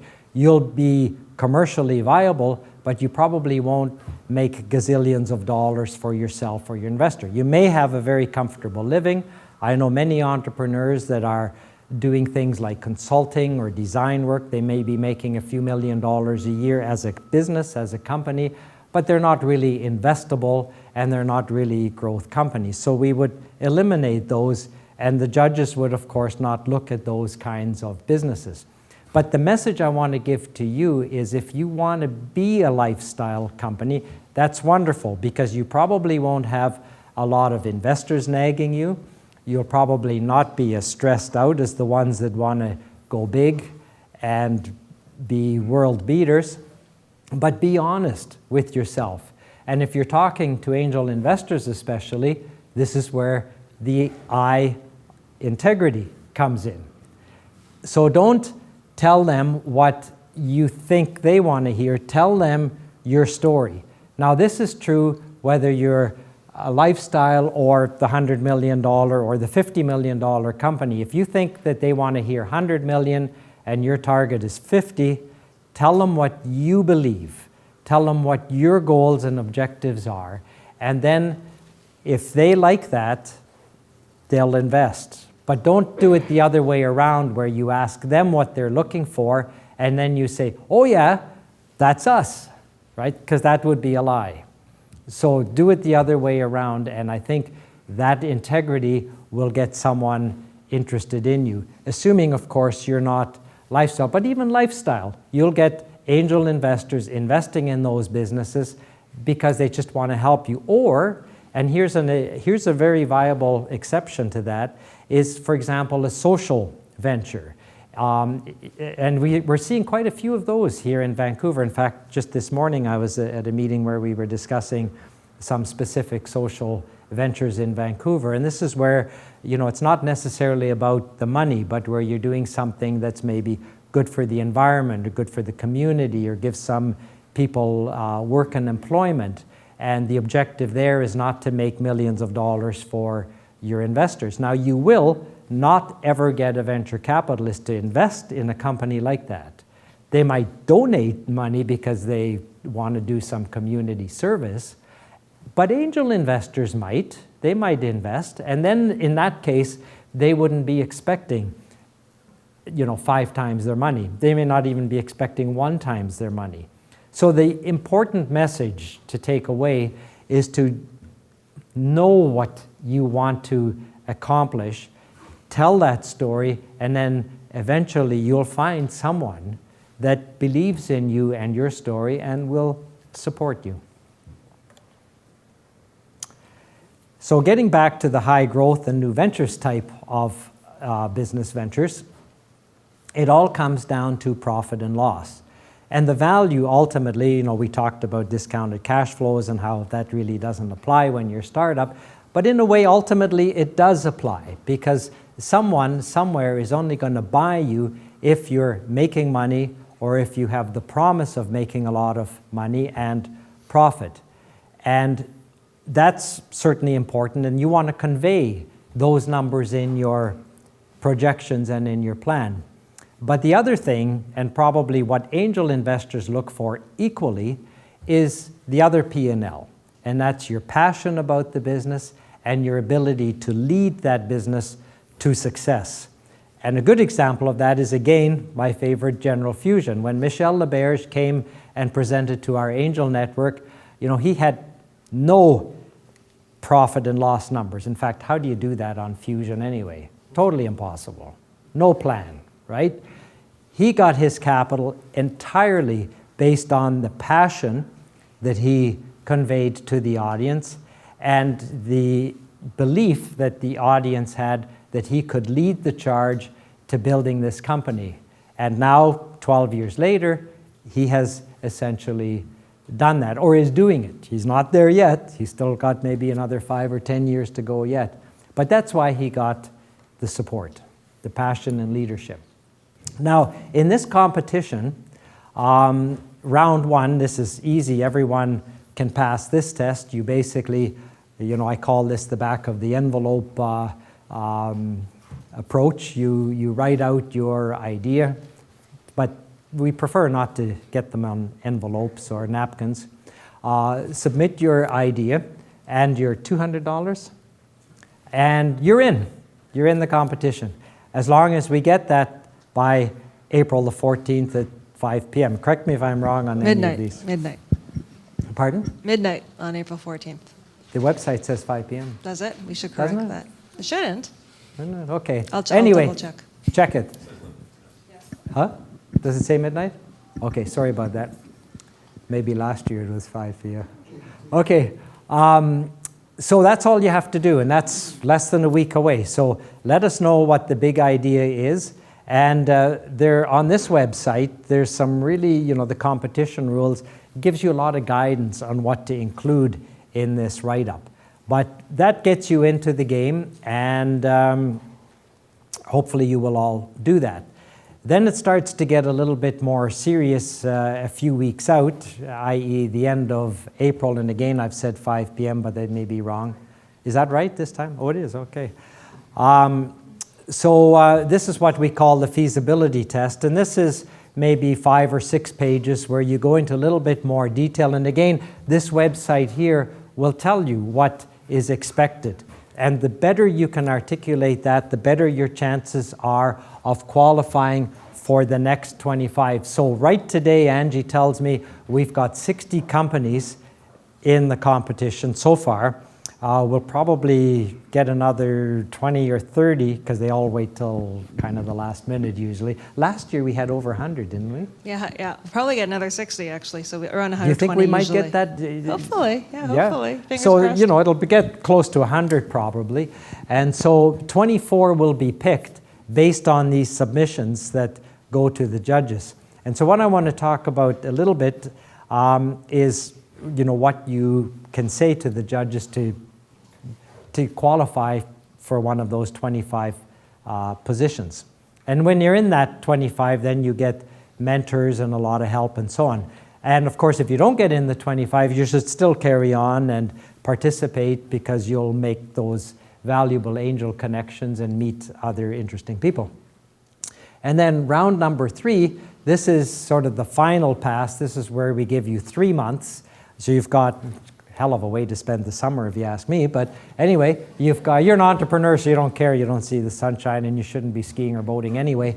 So you've got, where are we, May, June, July, you've got 3 months to get your act together and put together a condensed business plan, which would consist of maybe 7, 8, 9 pages, something like that. 8 pages. 8 pages, and then you, again, have the guidance there under the rules on just what to say in that. It's funny, I actually started my company, which I explained earlier was a video display company, and I had never heard anyone talk about business plan. I was just a student, and we were lucky we got the university to be our first customer and start buying these products from us. And we got lucky, we got an order from a university to make 50 of these. And we were selling them for about $2,000 each, so that's a $100,000 order. And I was over the moon to get that kind of an order early on after starting the company with a couple of my classmates. And unfortunately, though, to sell $100,000 worth of equipment, we had to buy the parts. And there was a lot of hardware. There's very little software in these products because they didn't use microprocessors or computers. So we had to buy a lot of random logic, circuit boards, metal cabinetry, and things like that. And our margins were pretty good. They were better than 50%. So we had to come up with $40,000. That was a lot of money in 1975. So we had to come up with $40,000 in order to make a $100,000 sale and $60,000 of margin profit. So I thought, hey, this is pretty easy. I've got a purchase order from an institution that's got a good credit rating. All I have to do is ship the product to them and I'll get paid. So I went to Bank of Montreal, our manager. There's me in better years, and there's my manager. And I say, hey, Mr. Manager, Mr. Hendry, can you give me a short-term loan of $40,000. I'm going to take this money, make some really good products, get a $100,000 payment, come back and pay you back your $40,000 with interest. And he says to me, show me your business plan. So I said, yep, when would you like it? He said, oh, I don't know, next week. How's Tuesday? I said, that's fine.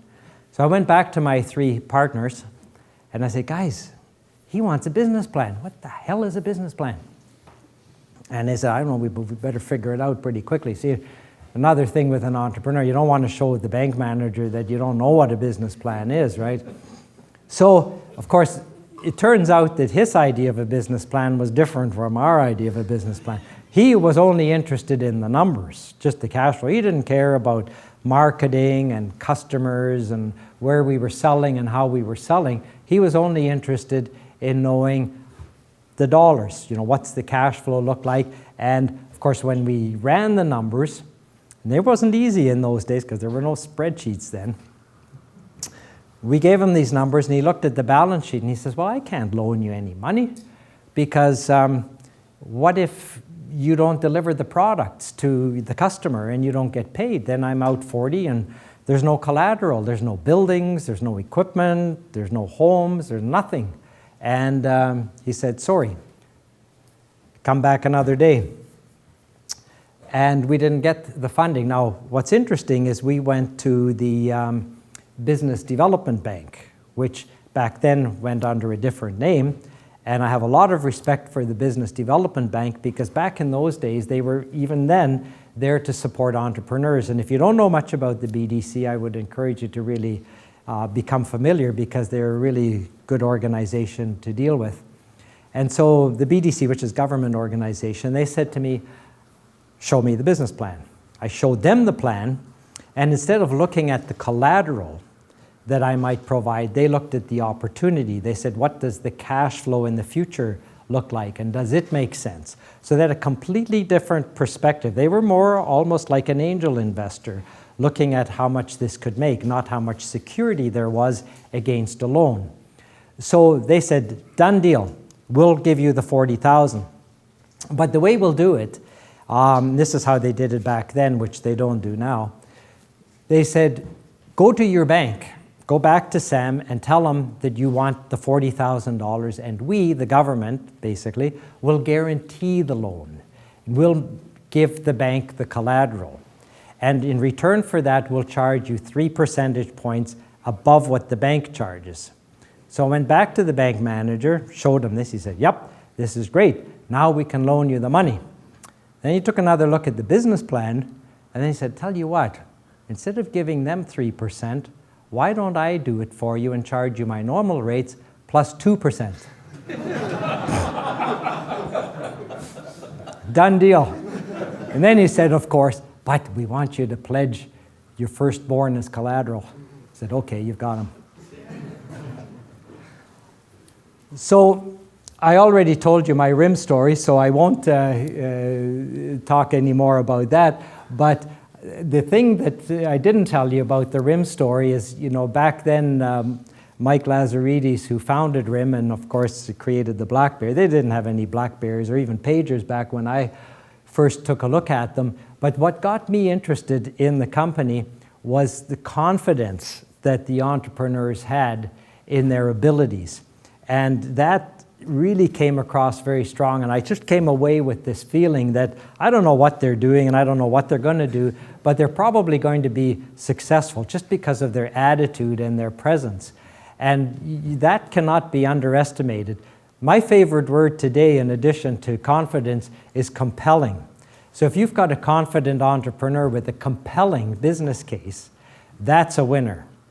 And if you can keep those two C's in mind, you're on your way.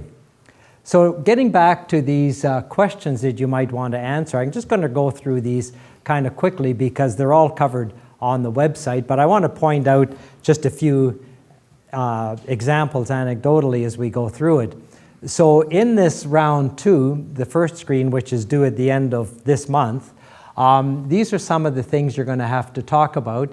And then the lengthier 8-page document that you've got 3 more months to work on will basically build on that. You may throw it all out and start over again, but basically you're going to end up with this kind of presentation at the end of that 3-month period. And you kind of start off with the product. This goes back to the first slide I showed you on making the business case. What is it that you're selling?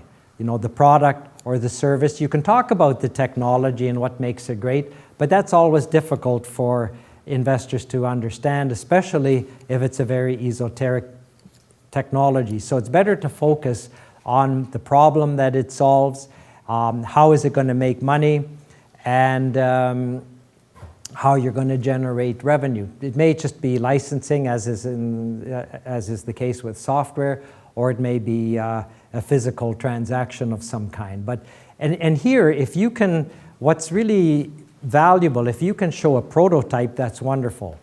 Going back to my days when I went to the bank to get that $40,000 loan, when I sold my product to the customer giving me the $100,000, I didn't have a prototype even. And that's one of the things that made the bank manager a little bit nervous. So I didn't have that, but I had a detailed specification sheet and with some mock-ups, so some drawings and sketches and things like that. And my deal with the customer was, these are the specifications. Give me the purchase order for $100,000. If the product doesn't meet those specifications, well, of course you don't have to take it. So if I deliver anything short of what's on that spec sheet, you're under no obligation.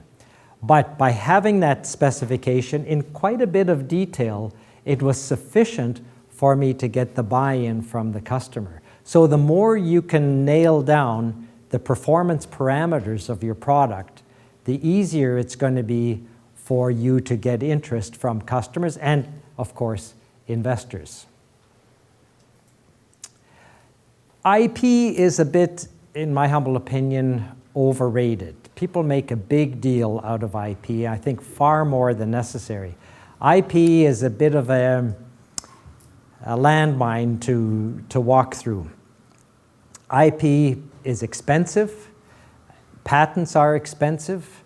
In some cases, like for example, if you're developing a drug to address a cancer, for example, yeah, it's certainly more important than if you're doing a web-based application. You have to remember that in some technology areas, especially in IT, things move so quickly that by the time you get a patent, your product may even be obsolete and there's something entirely new to replace it. So I wouldn't worry too much about IP. Other people that are going to talk to you, have we had the IP people talk yet at the lectures? Next week. Okay, so did I say something different from what they said? No. Of course, they want to get your business, so they'll tell you something different. They'll tell us next week. Pardon? Next week. Oh, it's next week. Yeah. So, okay, so I'm not going to talk too much about it. It'd be interesting to hear what they tell you. It probably won't be far different from what I'm saying because it's just very, very expensive for entrepreneurs. You know, patent typically $10,000 minimum, and then you've got to protect it. And if it's a process patent, it doesn't do you all that much good because it's difficult to tell if somebody's infringing a process patent unless you can see them infringing. So you might look at other options. You know, copyright has been popular for software. Trade secrets are popular for things like formulations and recipes and things like that. One of the very interesting companies that I've got an investment in through my What If Fund, you might not think of it as a technology company, but it's a company that makes a vegan cheese. It's a company called Daya Foods, and an entrepreneur on the North Shore decided that it would be a good idea to have something tasty in the way of a cheese substitute that is, you know, dairy-free and cholesterol-free and so on. And so he created this very successful formulation. Wouldn't make a lot of sense for him to go and patent it because then people can see what he's doing. So he's kept it a trade secret. And he's now doing, last year he did about $40 million in sales last year after a few years of startup. So he's a very successful company, and that one's going to make a lot of money for its investors. And so the IP there is very, very important, but he didn't have to go out and get a patent. So these are things that you have to think about and deal with. Any questions on that? I know, as Angie says, you're going to cover it more in greater detail next week. It's a bit of a mugs game, in my opinion. I've been involved on both sides. I've been involved in defending patents that companies that I've been involved in have had, and I've been on the other side where I've gone after people that I felt were infringing. And usually once you get to those kinds of battles, it's one thing to get your patent, but that doesn't mean you're protected. That just gives you the right to go after somebody. And then, you think $10,000 patent's expensive. Once you get into litigation, that goes up to well over $100,000. So even though you may have the patent, you may probably have a lot of difficulty protecting it. However, having said that, investors, especially VCs, like to see that because it gives you some barrier and some protection from competition. One of the things we're going to ask you in the competition is, how far along are you in your development? And basically it comes down to the time frame to generating cash flow. How much more development do you have to do before you can actually start delivering product to customers? Where are you in a complete business plan? None of you, I would guess, have a really thorough 100% complete business plan. Now, business plans are things that evolve and you always have to tweak them and change them. It's a big mistake to come up with a business plan and leave it static. Because what you're doing in the business plan is you're predicting the future, or you're planning, really, not predicting, you're planning for the future. Now, what happens if you start your work? You actually hire people and you start doing what you say in your business plan. If you're not on track with your business plan, if you're not hitting your targets or your milestones, what do? You should change the plan, because if you don't, you might run out of cash before you get to those targets, and when you run out of cash, you're dead. So the idea is not to beat your head against a brick wall and try to absolutely do what you've got in your business plan, but treat it as a tool and go through an iterative process of tweaking it and fine-tuning it until eventually you can hit it. My own personal experience with this, we were selling a product that had global potential, and we didn't know whether we were going to sell 5 million or 50 million. We had no idea. But we had to start somewhere, so we made an educated guess based on the number of customers and distributors we could identify. And what was interesting was in our first year of projecting, we were off by like 100%. By the time we got to our fourth year of being in business, we were within 5%. So once we were in business and understood our customers and what we were doing and what we were capable of, we would do a business plan and we'd say, okay, next year we're going to sell $10 million of product, and we were bang on within 5% of that number. And we could only do that by starting somewhere. The market, this is really, really important, and I want to make one really important comment here. Don't ever, when you come to one of the presentations to our angel group, this gets into the BS bingo category, don't ever say something like, we are selling our product in a $5 billion market. Can you tell me why that's a stupid statement? Anybody? Find the market specifically enough. Exactly. You're not going to conquer a $5 billion market. A good example is, I don't know how big the automotive market is. Let's say it's 100 billion. Okay, so you're making some kind of a GPS gadget for your car. And you say, okay, we're in the $100 billion automotive market. That doesn't tell me anything, right? But if you say that you're in the GPS market, and a certain type of GPS, and you're going to dominate that market because you're doing something really interesting, that I can relate to. So the challenge, and I talk about this a lot in that little booklet that you can download, how do you determine what your available market is? We call that the TAM, the total available market. Don't talk about the whole market that you're dealing in. I mean, you could just say, well, we're in the whole global market. That doesn't make any sense either. So try to define your market as tightly as you can. There's a really good paper, a Harvard Business Review paper, written by Regis McKenna. And Regis McKenna was one of the early contributors to Apple. And Apple was a master at figuring this out. one might say, well, they're in that big PC market and they've only got 1 or 2% or whatever it was when they first got going. IBM's dominating this market and you've got all these Windows players. But Apple defined their market differently. They defined it much more tightly where, with their own parameters. And they dominated that market. And they've done that repeatedly with most of their products. And the reason they're so successful in the world's most valuable company is because they own each market that they're in. They're not 1% or 2%, which is the other mistake. You'd never say, we're going to get 2% of a market. You have to show investors how you're going to own that market. By own, I mean probably more than 50% of that market, because you're defining it and you're creating it, and you want to dominate that market. If you can't do that, forget it. Why even be in business if you're not going to dominate? Doesn't make any sense. So that's really, really another important takeaway. Are you giving me the evil eye here? Okay, let me wrap up quickly. Distribution, that's how you get it to your customers. We won't go into that. What did I have there? Question or number 7, competition. Again, never say that you don't have competition. If you think you don't have competition, invent some. It'll give you a little more credibility.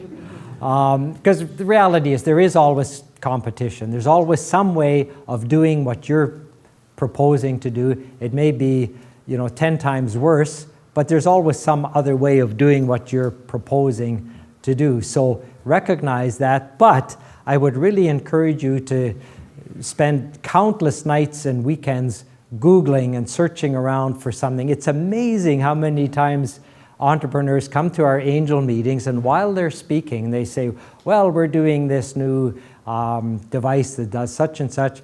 I go on, on my laptop and I start Googling the words that they're using, and I see all these companies, right, doing something similar. And then I ask them in the question and answer period, I said, do you know about, Rudolph Corporation in Poughkeepsie, Illinois? Have you heard of them? No, never heard of them. Well, they're doing exactly what you just described. And then, of course, that makes them look kind of not well informed and not aware of their competition. So really research as much as possible. And don't be afraid. A lot of entrepreneurs have this attitude that they don't want to know that there's somebody that's competing, because then they get nervous. I remember a good friend of mine and partner, we'd go down to the Consumer Electronics Show each year in Vegas to see what's happening and what's going on. Every time we had a company that we were investing in and supporting, we'd go down to Vegas and we'd see many things very, very similar. And my partner said, oh, terrible, terrible, we got all this competition. And I said, no, that's good. That's good, because now we know that there's an opportunity in this area, and all we have to do is figure out how to be better than that competition. But you have to be aware of it and know how to beat it. The team is important. At your stage, it may be just 2 or 3 people. But one important thing to think about with your team is, and this is often not talked about, is get yourself a board of directors. So even if you're a small company, get 2 people who are not close to the company. So you, the founder, and not other people in your company, just one person from the company, one of the founders, and 2 other people, preferably investors or people who are knowledgeable in your industry, and start with at least a board of directors of 3, even if you think you're too early for that. And then as you grow, maybe go to 5 and get 5 directors, because the job of directors is to provide stewardship and oversight. And the most valuable thing that a good board of directors will do for you is to help you achieve your business plan. They're going to look at your plan, they're going to challenge it, they're going to ask you questions, and then once you've got the green light to go ahead and deliver on that business plan, they're going to check with you. They're going to, are you hitting the milestones? If you're not, what's wrong? Is the plan wrong, or are you off? What can we do to fix it? And that's really, really important, because you're too busy. You're running the business. You're working in the business. trying to make it work, whereas your board is kind of providing that high-level view to make sure that you're achieving your own goals and objectives. And of course, a good board will also help you get investors interested. If you have, you know, Richard Branson or Bill Gates, or even locally, you know, Ryan Holmes from Hootsuite, and he's on a couple of boards. So if you call somebody like Ryan, you say, would you be on my board? And he says, yes, you can bet your bottom dollar that investors are going to look at that and say, hey, this looks pretty good. They've got some really credible directors and leadership involved in the company. If you can't get them as a director, at least get them as an advisor. And the last thing, and the most important thing, is the financial numbers. You've got to figure out how much money you need to hit your milestones or to get to the point where you don't need any more money. This is perhaps the toughest part, because if you need a lot of money, you may have difficulty getting it. If you go for too little money, you may peter out before you are sustainable. So this is very, very important, and we're out of time, so I can't give you some examples, but I do have examples on my website. I've got a template that you can download. It's a simple spreadsheet. It's a cash flow. It's not the type of cash flow that accountants use in their annual reports. It's a month-by-month cash flow that you can put together very easily, and it'll tell you how much money you need. And just to close, I just want to show you this real quickly. So this is from that downloadable spreadsheet on my website. And here's a set of projections. I'm selling products, and I'm showing you how much I'm generating by way of income and how much I'm putting out by way of cash. And it turns out that my closing bank balance, if I just let it go negative, goes negative to $106,000. And so yeah, I might think, okay, I need $100,000. Now here, I did the same exercise, but I did a what-if analysis, and I changed two assumptions. Here, I made an assumption about how quickly I was going to receive parts before turning them into finished products, and how quickly I was going to get paid from my customers. So I built in an extra month's delay in terms of collecting, which is a reasonable thing to do. And what happened is now I go negative in month 10 to the tune of $750,000. So how much do I need to build this company? Which, as you can see from my net profit, I can make $300,000 on $2 million of sales, which is really very good. And this would be very attractive to me as an angel investor. But as an entrepreneur, how much am I going to ask for? Is it going to be 100 or 700? That's why you really need to crunch these numbers and do this kind of analysis. And if you don't do that, it's going to really, investors aside, it could run you into the ground before you actually achieve those nice profitable outcomes. So with that, I'm going to skip through this, and you can get that on my website. I'm just going to leave you with the very last word about procrastinating. And so if you now have some ideas from what I've talked about this evening, work on that tonight. Don't wait until tomorrow. And with that, thank you.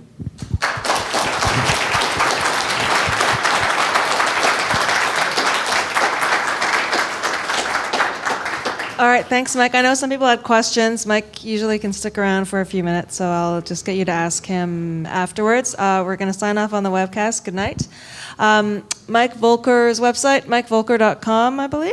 Mm-hmm. Yeah, and enter the competition. It's newventuresbc.com. Yeah, again, put those up. We want you to enter because we hope you will get value out of it. So if you're not sure, feel free to come ask, and I can talk you through the pros and cons, and you can make your decision. So otherwise, we'll see you here, same place, same time next week. Thanks for staying a few minutes late. Good night. Andrew?